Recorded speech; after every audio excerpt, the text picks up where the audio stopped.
Números diz no capítulo 11 que quando o povo tem saudade do Egito, o lugar da escravidão de onde Deus os libertou, qual era o elo emocional com a escravidão? Saudade da comida. Quando você olha para o próprio Jesus sendo tentado por Satanás no deserto, qual foi a primeira tentação? Transforma essas pedras em pães. A comida está sempre por lá. Em Filipenses 3, Paulo fala daqueles cujo Deus é o ventre.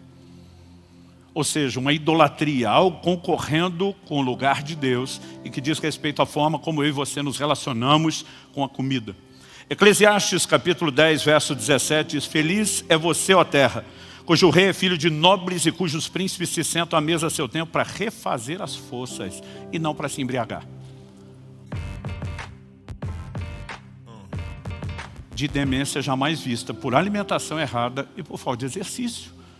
Então, assim, a pergunta é, eu e você não podemos ter uma mentalidade de investimento na nossa velhice? Por que não? Ok, pastor, é só o cardio? Também não. Se você quiser garantir mobilidade, não só o equilíbrio básico, mas mobilidade na velhice, você também vai precisar do anaeróbico, ou seja, musculação. Então, nós precisamos entender a forma e a maneira, né? E procurar corresponder com cuidado do corpo, que se estenda a todas as áreas. Para terminarmos, ninguém consegue mudar tudo da noite para o dia. Até porque a mudança é um processo. Você não muda comportamento sem mudar primeiro seus valores. Você pode repetir isso comigo?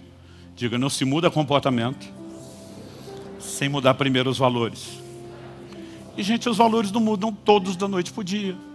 Então, assim, eu lembro que eu ouvi alguns médicos falar, tem que cuidar do pH da água, eu não sei o que. Eu dizia, meu Deus, não dá para mudar isso tudo de uma vez. Mas você pode começar de forma gradual. Então eu comecei retirando tudo aquilo que era escandalosamente mais danoso. Criei o hábito com isso. Depois você pode ir ajustando. Mas ao mesmo tempo nós precisamos de uma mudança de mentalidade. É por isso que nós estamos domingo passado e esse, pilhando você. Queremos que você adquira os livros. Porque não adianta ouvir isso uma vez.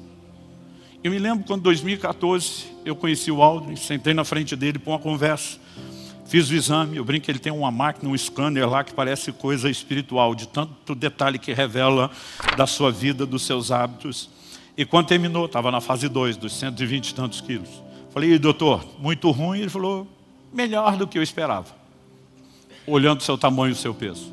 Mas ele olha para mim e diz assim, graças ao ortomolecular que te pegou 2 anos e meio atrás, te passou a suplementar com isso e isso. Eu pensei, como é que ele sabe o tempo e o que eu estou tomando? Eu falei, não pode, que o senhor viu isso tudo nessa máquina. Ele falou, a máquina acusou a resposta de melhora e percebendo o seu peso e o resto dá para imaginar que você não cuida tanto de si, então a gente elimina e entende que essa curva foi uma mudança alimentar. É onde eu tinha começado. Mas naquela hora ele olha para mim e eu falei, não, realmente, minha mentalidade vem mudando, eu comecei a entender isso, aquilo. Ele olha para mim e diz, Luciano, eu sou um pregador. Além de médico, também sou pastor, um pregador. Não prego tanto quanto você nessa agenda intensa, mas prego. Ele falou, para mim, algo frustrante. Me diz se você partilha do sentimento. É ver gente que vem à frente no apelo, chora, diz, eu vou mudar. Mas no meio da semana já esqueceu aquilo. Eu falei, realmente é frustrante. Ele falou, pois é assim que eu me sinto com você do outro lado da mesa. Deus está trabalhando em mim, eu vou mudar. E daqui a pouco você sai daqui e parece que não vai lembrar mais nada. E aquilo me chocou, porque ele me pegou pelo gancho emocional. Mas ele olha para mim e diz, você concorda se esse povo que chora lesse mais a Bíblia e ajudar a consciência deles para mudar o comportamento? Eu falei, sim. Ele falou, pois é, então eu vou te pedir algo. Leia a minha Bíblia. O minha, entre aspas, era, comece a entender um pouco mais de saúde. Comece a entender o impacto que isso vai ter sobre o seu corpo. E a partir dali, ele começou a me dar uma bibliografia extensa de materiais que eu passei a ler.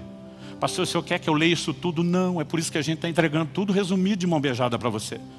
Mas tem sido anos estudando área após área, né? E eu decidi, mesmo não sendo minha área de formação, eu falei, eu vou ler todo esse material médico, eu preciso entender essas coisas, porque senão eu nunca vou funcionar como deveria. Então, o processo de mudança de mentalidade, entendendo o que a Bíblia diz, o que a ciência diz, impressionante que essas coisas não se contradizem, como muitos que professam a fé acham, começou a gerar uma mudança. A mudança de mentalidade foi gerando uma mudança de comportamento. Eu não mudei tudo da noite para o dia. Eu oscilei subidas e descidas, nunca igual de peso como antes. É lógico que nos últimos anos tem um fator atenuante. né? Um período desses de 40 dias de jejum vão 16, 17, às vezes 8 quilos, né? Principalmente você fazendo isso, treinando. Então tem hora que eu subo um pouquinho antes de começar, recupero depois. Mas aos poucos as coisas foram se organizando dentro de mim, mas por causa de uma mudança de valores. Então o que eu espero? Hoje eu quero trazer um alerta e eu quero tentar mostrar para você que o assunto merece mais do que a sua atenção hoje. E eu, honestamente, quero te encorajar a não apenas levar os livros. A gente não quer distribuir livro. Nós queremos que você leia, releia, releia, até que isso entre dentro de você e te ajude a mudar de vida. E dessa forma honrar a Deus. Você pode dizer amém? Eu quero encerrar com um testemunho que foi, de todos, acho que o golpe fatal que me acordou e me chacoalhou. E que dá o argumento final da mudança de pensamento aqui para arrematar. Finalzinho de 2013, acho que foi novembro, eu conheci um homem de Deus, pastor Paulo Canuto. Eu ouvia falar muito dele andando pelo Brasil, nas minhas viagens à Europa. Tu me perguntava, conhece Paulo Canuto? Falava das experiências dele.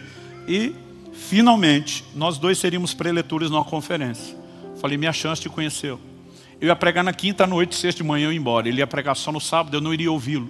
Então, quando terminou a reunião, tinha uma janta para os preletores. O pessoal da igreja fez uma comida mais saudável do que o normal. Mas de todo mundo ele foi o que fez o menor pratinho.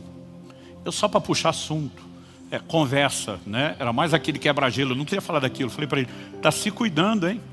Quando eu falei, está se cuidando, hein? Ele olha para mim e pergunta, quantos anos você tem? Quando alguém com mais de 60 anos te perguntar a idade, ele vai te dar um sermão. Pode ter certeza. Quando ele perguntou, quantos anos você tem? Eu falei, lá vem. Eu na fase 2, mas bem robusto, respondi 43, 41, estava a fazer 42.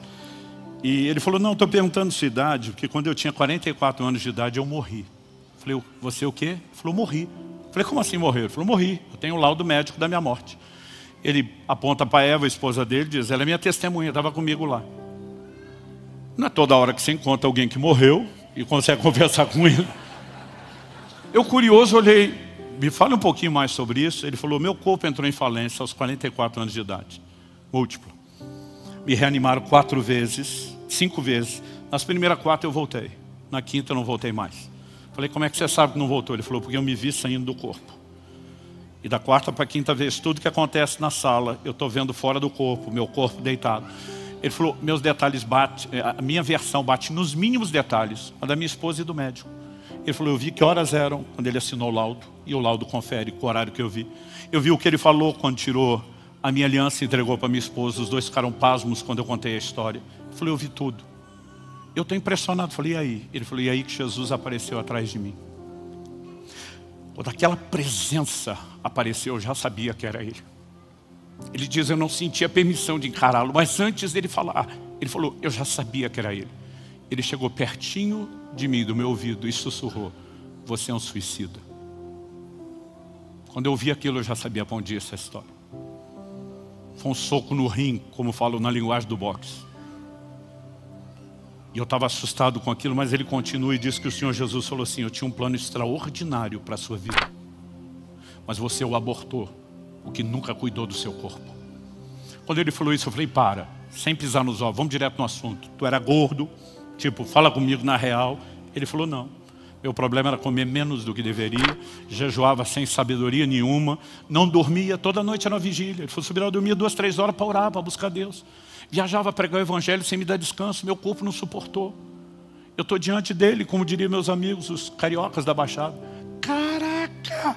Eu estou impressionado com aquilo. Ele falou, calma, calma que fica pior. Ele falou, Jesus, enquanto falava, me deu uma visão do que seria o meu velório do dia seguinte. O velório que não aconteceu, eu assisti. E ele falou, a coisa mais assustadora de se ver o seu próprio velório. Ele falou, eu vi o meu. Eu no caixão, arrumado, coroa de flores, família, amigos, todo mundo chorando. E alguém chega perto do meu caixão, estende a mão e diz, mas o Paulo era uma bênção.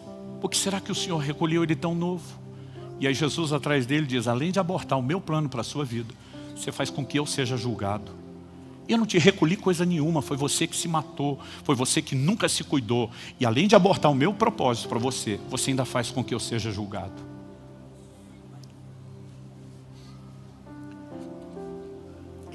eu levantei daquela mesa. Eu falei para Deus, nunca mais o Senhor vai chamar minha atenção de novo nessa área. É a última. Aí fez sentido tudo que eu ouvi ao longo dos anos, os textos que eu não queria enxergar. E eu falei para Deus, nunca mais. Só que eu não consigo mudar de hoje para amanhã. Eu quero te pedir 1 ano para eu trabalhar mudança de mentalidade. E naquele primeiro semestre, até encontrar o Aldrin, eu estava trabalhando só a questão bíblica. Depois ele me ajudou e me deu uma extensa bibliografia para ler. E à medida que esses valores mudavam, eu pude pôr em prática aquela determinação. E eu quero fazer um apelo ao seu coração. Não seja negligente.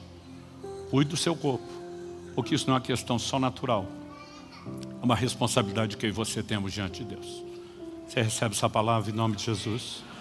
Feche seus olhos por um instante. Espírito Santo, nós clamamos por mais do que um conselho, mais do que informação, mais do que material para ser digerido numa reflexão posterior. Nós oramos por um despertamento, nós oramos por uma iluminação do alto, nós oramos que o Senhor de fato possa nos provocar a esse lugar de resposta que te honre, te exalte e te glorifique. Que não apenas garanta mais anos de vida, mas mais vida aos nossos anos. Que nos permita não desperdiçar a oportunidade de te servir, de cumprir o nosso propósito. Eu sei, ó Deus, que cada um tem a sua individualidade. Eu sei que cada um precisa, ó Deus, de ajustes específicos. E eu oro que o Senhor, de forma personalizada, aplique a sua palavra no coração de cada um.